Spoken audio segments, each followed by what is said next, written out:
Seapa Oyster baskets have been designed to pack flat and create efficiencies for packaging and shipping.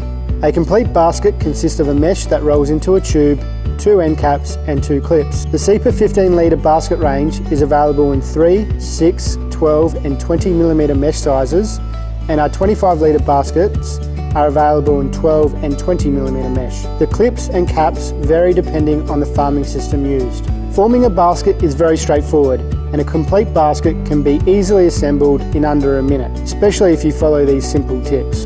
The basket mesh is easiest to work with when warm, and we recommend a minimum working temperature of 24 degrees Celsius for assembly. This can be achieved by placing the mesh in the sun for a period of time or carefully heating the plastic with a portable heater. Form the basket tube by folding it around on itself, ensuring the ridge in the middle of the basket is facing out. Then manoeuvre the buttons in the holes starting from the middle and work out both sides or from one end to the other. Ensure that the buttons are fully engaged by pulling both sides of the mesh away from each other. Also ensure that the smaller pins are locked in place by squeezing both sides with the palm of your hand. The caps align with the ears of the tube, and it's important to ensure both the caps and the clips are installed in the same direction. This will assist with on-farm efficiencies, including grading, stocking, deployment and storage. If using retainer clips, install these after the clips and prior to the end caps. A flathead screwdriver can be used to aid assembly of the retainer clip.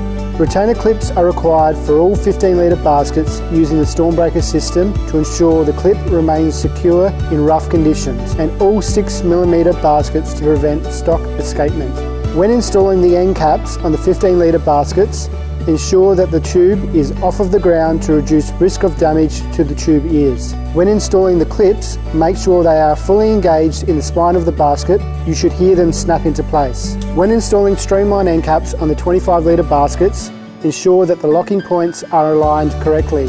For premium end caps, ensure the rib is aligned with the slot on the tube to ensure it is positioned well. When installing clips with a universal axle pin, ensure that once the pin is engaged halfway through the spine, that upwards pressure is applied to the clip, which will assist in locating the pin to the correct engagement position. Seapa Oyster baskets are made to last, and with these simple steps, you'll have them out in the water, working hard in no time.